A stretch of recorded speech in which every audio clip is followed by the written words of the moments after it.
Hello dears, welcome back to Thunder Kitchen Recipes. ഇറച്ചിക്കറിയുടെ അതേ രുചിയിൽ ചേന എങ്ങനെ കറി വെക്കാമെന്നാണ് ഇന്നത്തെ വീഡിയോയിലൂടെ ഞാൻ നിങ്ങൾക്ക് ഷെയർ ചെയ്യാൻ പോകുന്നത്. ചോറിൻ്റെ കൂടെ കഴിക്കാൻ നല്ലൊരു സൈഡ് ഡിഷായ ഈ കറി നോയമ്പ് കാലത്ത് ബീഫ് കഴിക്കാതെ ബുദ്ധിമുട്ടുന്നവർക്ക് വളരെ ഉപകാരപ്പെടും. അപ്പോൾ ഈ കറി എങ്ങനെയാണ് ഉണ്ടാക്കുന്നതെന്ന് നമുക്ക് നോക്കാം. ഞാനിവിടെ 400 ഗ്രാം ചേനയാണ് എടുത്തിരിക്കുന്നത്. ഇറച്ചി കഷ്ണങ്ങൾ പോലെ വലുതാക്കി നുറുക്കിയാണ് എടുത്തിരിക്കുന്നത്. ഇതിലേക്ക് 1/4 ടീസ്പൂൺ മഞ്ഞൾപ്പൊടി, 1 കഷ്ണം പട്ട, 2 ഗ്രാമ്പു, 1 ഏലക്ക, 8-10 കുരുമുളക് എല്ലാം കൂടി ചേർത്ത് 1/2 കപ്പ് വെള്ളത്തിൽ കുറച്ച് ഉപ്പും കൂടി ഇട്ടിട്ട് കുക്കറിൽ നന്നായിട്ട് വേവിച്ചെടുക്കുക. ചേന വേകുന്ന സമയം കൊണ്ട് നമുക്ക് മസാല റെഡിയാക്കി എടുക്കാം. അതിനുവേണ്ടി പാൻ ചൂടാക്കി ഇതിലേക്ക് 2 ടേബിൾ സ്പൂൺ വെളിച്ചെണ്ണ ഒഴിച്ച് ചൂടാകുമ്പോൾ അതിലേക്ക് കുറച്ച് കറിവേപ്പില ചേർക്കുക.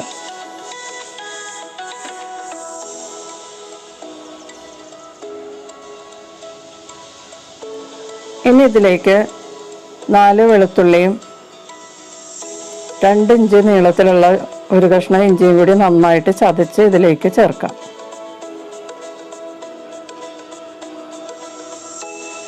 എന്നിട്ട് നന്നായിട്ടൊന്ന് ചൂടായി വരുന്ന സമയത്ത് ഇതിലേക്ക് 1 പച്ചമുളക് അറ്റം പിളർന്ന് ഇതിലേക്ക് ചേർത്ത് എല്ലാം കൂടി ഒന്ന് 1 മിനിറ്റ് വഴറ്റി കൊടുക്കാം.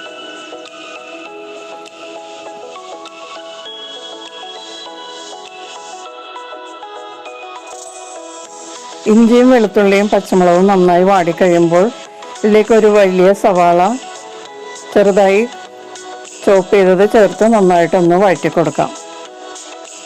സവാള തീരെ പൊടി പോലെ ചോപ്പ് ചെയ്യണമെന്നില്ല, കുറച്ച് വലുതായാലും കുഴപ്പമൊന്നുമില്ല. നന്നായിട്ട് വഴറ്റി അതിൻ്റെ നിറമൊക്കെ മാറുന്ന സമയത്ത് മസാലപ്പൊടികൾ ചേർത്ത് കൊടുക്കാം. 1/4 ടീസ്പൂൺ മഞ്ഞൾപ്പൊടി, 1 ടീസ്പൂൺ മുളക് പൊടി, പകരം കാശ്മീരി ചില്ലി പൗഡർ ചേർത്താലും മതി കേട്ടോ. 1/2 ടീസ്പൂൺ മല്ലിപ്പൊടി, 1/4 ടീസ്പൂൺ കുരുമുളക് പൊടി ചേർത്തില്ലെങ്കിൽ ഇറച്ചിക്കറിയുടെ ടേസ്റ്റ് വരില്ല. പിന്നെ കുറച്ച് ഗരം മസാലപ്പൊടി, ഞാൻ 1/2 ടീസ്പൂൺ ഗരം മസാലപ്പൊടി ചേർത്തിട്ടുണ്ട്. എന്നിട്ട് ഈ പൊടികളുടെ പച്ചമണം മാറുന്നത് വരെ ലോ ഫ്ലെയിമിൽ വഴറ്റി കൊടുത്ത് കുക്ക് ചെയ്യാം. ഒരു 2-3 മിനിറ്റ് ഒന്ന് വഴറ്റി കൊടുത്ത് കുക്ക് ചെയ്തതിന് ശേഷം ഇതിലേക്ക് ഒരു മീഡിയം തക്കാളി ചതുരത്തിൽ കഷ്ണങ്ങളാക്കിയത് ഇതിലേക്ക് ചേർക്കാം. എന്നിട്ട് തക്കാളിയൊക്കെ നന്നായിട്ട് സോഫ്റ്റ് ആവുന്നത് വരെ വഴറ്റി കൊടുത്ത് കുക്ക് ചെയ്യാം. തക്കാളിയൊക്കെ നന്നായിട്ട് സോഫ്റ്റായി കഴിയുമ്പോൾ ഇതിലേക്ക് നമ്മൾ വേവിച്ച് വെച്ചിരിക്കുന്ന ചേനയും അതിലെ വെള്ളവും കൂടി ചേർത്ത് കൊടുക്കാം. ഗ്രേവി ഒന്ന് കുക്കാകാനുള്ള വെള്ളം ഉണ്ടാകണം. ഇതിലിപ്പോൾ ഏകദേശം 1 കപ്പ് വെള്ളം ഉണ്ട്, ചേന വെന്ത വെള്ളം. ഇത് കുറവാണെങ്കിൽ നിങ്ങൾ കുറച്ച് വെള്ളം ചേർത്ത് കൊടുക്കണം.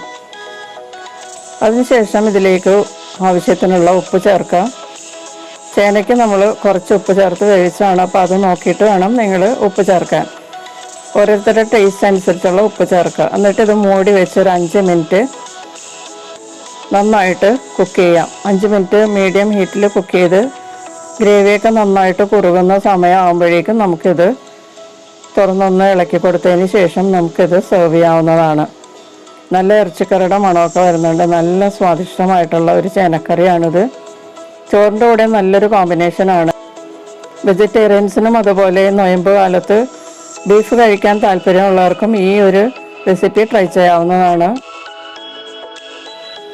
അപ്പോൾ ഈ റെസിപ്പി എല്ലാവരും ഒന്ന് ട്രൈ ചെയ്ത് നോക്കുക.